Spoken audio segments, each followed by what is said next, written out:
44, it's probably happened to you before. A salesperson comes to your door and they're selling something at a great price, but you have to buy it now. All new this morning, Joe lets you know about a Valley man fighting to get his money back after a sale that never should have happened. A salesman's at your door. They've got a deal good now, but not later. Should you buy? It started with a man at the door offering a deal. So-and-so down the road, their deep freeze didn't show up. They ordered 3 boxes of frozen meat.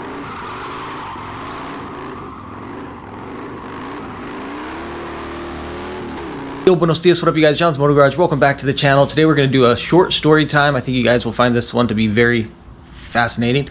And then also I'm going to share some of the subscriber motorcycles as well, so stay tuned for that. This story involves Jackie from Jackie's Motor Garage. Go jump over to her channel, show her some love and support. She just posted a video yesterday, and this involved her mostly. And for those wondering, my little makeup here, it's not makeup, it's an abrasion, road rash.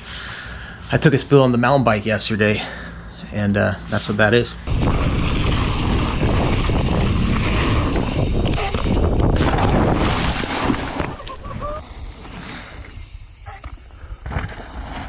Woo!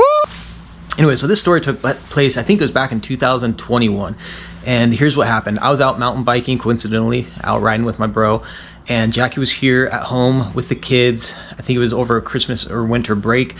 A handful of the kids were sick, and a door-to-door sales guy from a company called Wholesome Foods, which has now since shut down. You'll find out more about that. But this company, sales guy came to the door. My wife typically doesn't answer the door, but one of our kids managed to get to the door first. I think he looked through the window.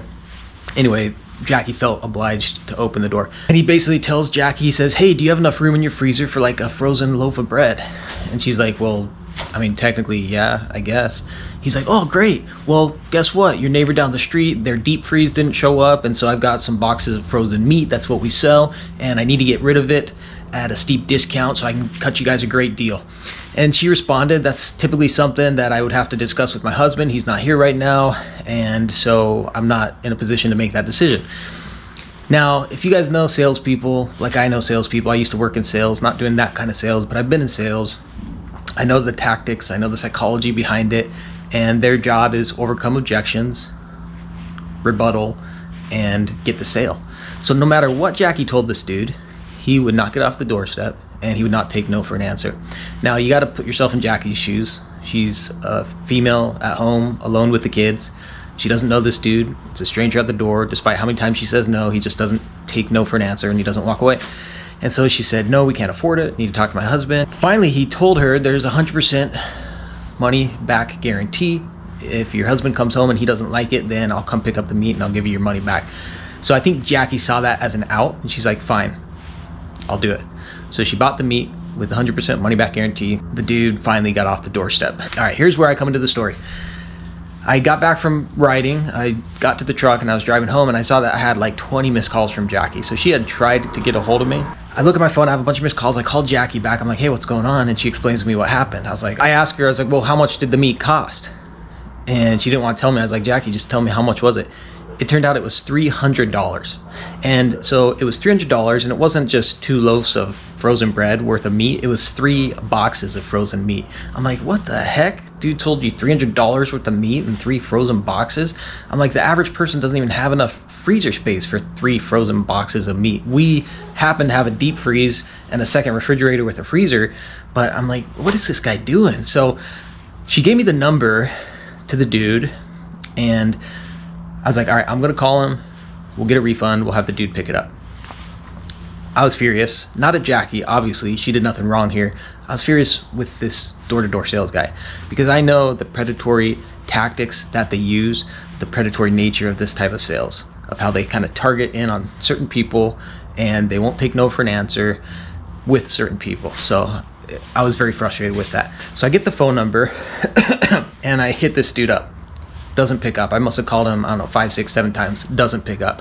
So then I had my brother look up the number for Wholesome Foods here in Phoenix, Arizona, like the main number. I get that number and I blow that phone up and I'm leaving messages. And finally, just about as I was almost home, so after like 45 minutes, I finally get a call back from Wholesome Foods. Still not from the sales guy, but from Wholesome Foods. And I explain what happened. The guy assures me, not a problem. We'll have the sales guy go out tomorrow, pick up the food, give you a refund. Now, already I'm a little bit mad because, well, I'm probably a lot of bit mad because I already wasted like 45 minutes trying to get a hold of this idiot, this individual. I'm already frustrated at their sales tactics and the technique, the way they go about doing it. And now I'm frustrated because, what do you mean you're coming back tomorrow? You sold it to me today. You promised me that guarantee. I want you to come back today and give me my money back. You know, like, this is all a headache that you guys came to our door. We didn't solicit this. You know what I mean? We didn't go out looking for this.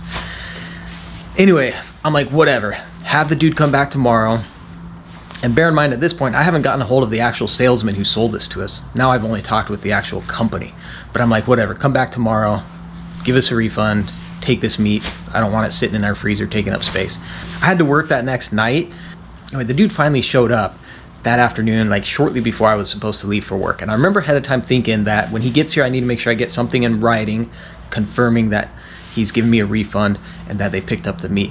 When he finally got there, I was headed out the door. I was like, here's the meat, give me my refund. He got my credit card information. He said 7 to 10 business days, and I wasn't even thinking about it. Totally forgot to get like confirmation. I was like, all right, thank you. Let's get the heck out of here. And I went to work. Well, 7 to 10 business days went by, no refund. A couple more days beyond that went by, still no more refund. I actually texted the main dude, Adam, who was the one who sold this food to us in the first place. All right, here's just to give you an idea of who we were dealing with here. Listen to this. I hit him up. This was probably about 15 days after that, probably about 15 days later, so well beyond that point where I should have gotten the refund. I said, hey Adam, we still haven't gotten the $300 refund on the frozen meat that was returned on December 30th. I was told 7 to 10 business days at most. What's the delay? Thank you. He responded, I have no idea. That's above my pay grade. As a matter of fact, I don't even have a pay grade. I'm 100% commission. Oh, and thanks for returning the food. That deal cost me my apartment and dog. Call the boss. I'm checking out of my hotel right now. I can't even say it without laughing out loud. He said, call the boss. I'm checking out of my hotel right now. Trust me, I already paid it back. They take that right off the top. And so as soon as I got that, I didn't even respond back. I'm like, okay, this is the type of unhinged dude who I'm dealing with, whatever. I'll go straight to corporate. Well, I hit up corporate, left multiple messages, never got a call back, never saw my refund. And I was getting to the point where, for me, at this point, it was beyond the $300. Like, yeah, that's a hit to my wallet. But I'm thinking at this point, it's the principle of the matter. If they're doing this to me, they're doing it to other people. I went online, I looked up reviews, and they get terrible, terrible reviews.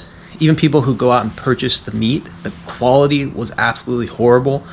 And so I said, you know what? They're not just screwing me over, they're screwing a ton of people over. So at that point, it's kind of a last-ditch effort. I hit up ABC on Your Side, which is the local news channel, and they do those investigative reports where they'll go check out scammers, basically. I filled out a form online, hit submit, kind of forgot about it, and a couple weeks later I actually got an email response saying that, hey, we would be interested in pursuing this story. And it was probably a month beyond that by the time I finally got some resolution and finally talked to the owner of Wholesome Foods to get my refund. Now, they had all these excuses like, oh, we lost your credit card information, blah, blah, blah. Ultimately, I left a ton of messages, gave them all the information and all the opportunities to get a hold of me had they wanted to get that refund. Well, I did finally get the refund, and even on the phone with the dude when he was giving me my refund or getting me the information for the refund, no apology, he wasn't remorseful, nothing at all. You could tell for him it was just I was a pain, a thorn in his side, and he was doing what he had to do to get the heck rid of me. So it was very clear to me that this company was a terrible company. And it doesn't come as a surprise to me that they ended up closing down permanently. I'm sure it had nothing to do with me specifically, but just if you're running a business like that and you're screwing over people and making enough people angry, you know, ultimately you're going to get what's coming to you. So I'm happy to say they're no longer working here in the valley, but just beware. Wholesome Foods was terrible, terrible to work with. And that was the story of how we got scammed, but we got our money back, and it was a lot of work, but we pulled it off. So huge shout out to ABC 15 on Your Side. They actually did a little news story on it. I'll put a link below. It's kind of cringy watching it back, but if it had not been for them, we wouldn't have gotten the money back. And yeah, it was pretty wild. Drop a comment below. Let me know what you guys think. Have you ever been scammed by somebody like that? Let me know below. All right, now we're going to showcase some of the subscriber motorcycles. If you'd like to have your bike showcased on the channel, you can shoot an email to johnsmotogarage@gmail.com and send me some pics of the bike, some information about it, and we'd be happy to highlight it on the videos. Like, subscribe if you did it, and we'll catch you on the next one. Adios, nos vemos. All right, this one's from Steven. His personal Instagram is botnotbuilt.618, and he runs the clubstyle.illinois page. This is a super rad build, and I'm going to read what he wrote about it. This bike was built by Kyle at Forever Rad. It's won lots of shows, but I ride the heck out of it. In 2022, it won Best Performance Bike at Born Free, and this year I rode it from Illinois to California and back at the show again. That's cool. Super cool build, but he's also mobbing around the country on it. It's definitely more than a show bike. It's an absolute ripper, built to be ridden all over. Anyway, thank you for the rad content and for always being super chill. Appreciate it, man. And so here, let's go through the build list. This bike could have a video all on its own, but anyway, you have to check out the picture. That is a beast of a bike. That is the epitome of no expense spared and attention to detail. So thank you for sending that out. Super rad. Let's check out one more on today's video. Dude, I didn't catch your name on this one, man, so I apologize. I'm not seeing a name, but this bike's out of Brazil. He says, hey, big fan from Brazil. I think it's so cool that there's people all over the world, that we have this shared interest that kind of brings everybody together in this community, that being the motorcycles. Super profound. But it says, big fan from Brazil. I learned a lot from you with those stunt how-to videos. Hopefully you didn't learn bad techniques, but hopefully it was good stuff. He said, thanks. Here are some pics of my FXD09. I did all the work. Dude, check it out. This thing is blinged out to the ultra. It's got the freaking gold 2-in-1 exhaust. Anyway, the black and gold accents, super rad. He's got the 2-up seat, the taller risers. Are those Dynamite Crew? Could be. I think they're out of Brazil. Chain drive. Anyway, super rad bike. Awesome job on the build, man. Good job doing that all on your own. And let me know how the stunt stuff is going, dude. So, but yeah, 2 super rad Harleys. We'll leave it at that for today as far as the subscriber showcase motorcycles, but thank you for sending those in. I've got a list of more that I'll be sharing in future videos, and like I said, if you want to have your bike showcased on the channel, then send us an email with your info. Thank you to Jackie for joining us today. Do we have any challenge for today? You try to ride the Sportster. The Sportster? Yeah. All right, the challenge for today's video is going to be on Jackie's channel of her trying to ride the Sportster. I didn't say yes to this. Didn't really have an option on this one, I guess, huh? I don't know if I can go from not riding for how long, like a year, 2 years? Gosh. And check out her channel, Jackie's Moto Garage. She'll have a video of her first ride in like 2 years. All right, let's see if we can do it. Adios, nos vemos.